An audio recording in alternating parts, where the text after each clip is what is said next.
What differentiates a professional cinematic shot from just any other shot is basically what is called composition.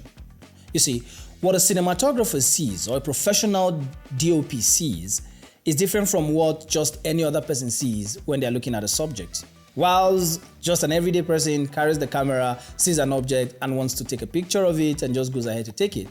When a professional is seeing the same subject, he is seeing something entirely different. He's thinking of how to frame the subject, he's thinking of all the other elements that are supposed to be in the shot to make it a lot more detailed and a lot more rich. And that is what is called composition. You see, composition is simply everything that is within, all the elements within your frame to make your shot. That is basically what composition is. I'm never going to make anything too technical. That is basically what composition is. Composition are the things that are within the frame. How you put things within the frame to get the shot. That is just basically it. But you see, the difference between a professional and a non-professional is how they position things within the frame to get a cinematic shot. A lot of things are considered by professional cinematographers in deciding this composition. And one of that is the rule of thirds.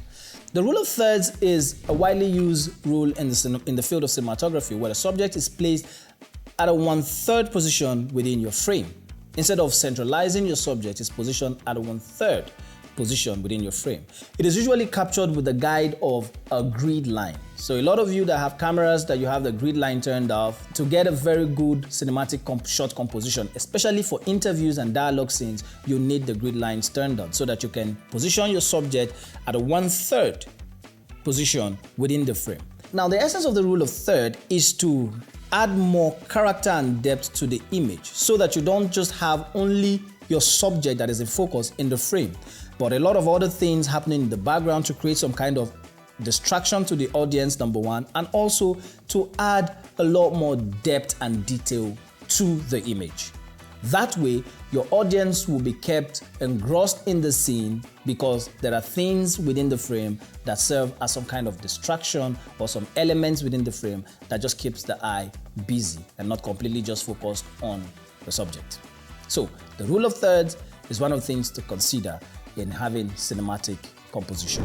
Secondly, the use of shapes. A lot of Hollywood cinematographers over the years use shapes a lot in their shot composition, from rectangular shape of doors to square shape of windows to, shapes within the scene, signpost shapes. Different shapes within the scene are included in the composition of the shot, almost unnoticeable by the audience. You hardly ever be able to pick those shapes out individually. So when next you see a Hollywood film, take note of the shapes that are included within the frame that are subconsciously left there to just add that detail and depth to the scene.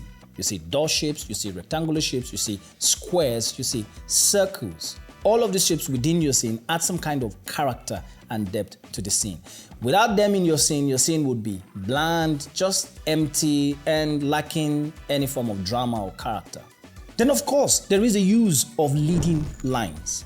Leading lines are those hidden lines within the scene that point to the subject. Some of the times these lines can be horizontal, they can be vertical, and sometimes they can just be straight lines.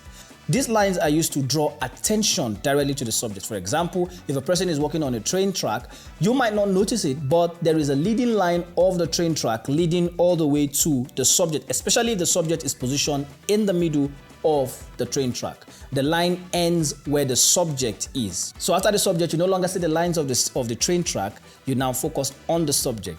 Those train tracks are leading lines to your subject. Sometimes bridges and sometimes walkways or hallways. And these lines are a vital way of communicating the story cinematically.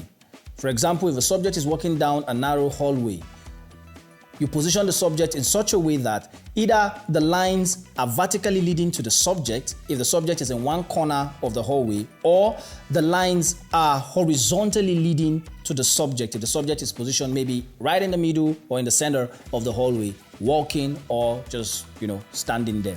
But the lines will lead from wherever it starts all the way to where the subject is, focusing the attention of the audience to the subject. So leading lines are basically, as they are called, they lead the audience to the subject.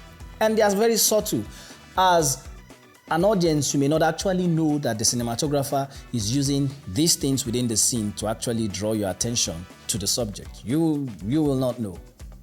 Okay? Subsequently, we're going to delve deeper into all of these different elements of cinematic shot composition. But these are just for mention for you to know and start practicing how to use them to make your shots a lot more cinematic.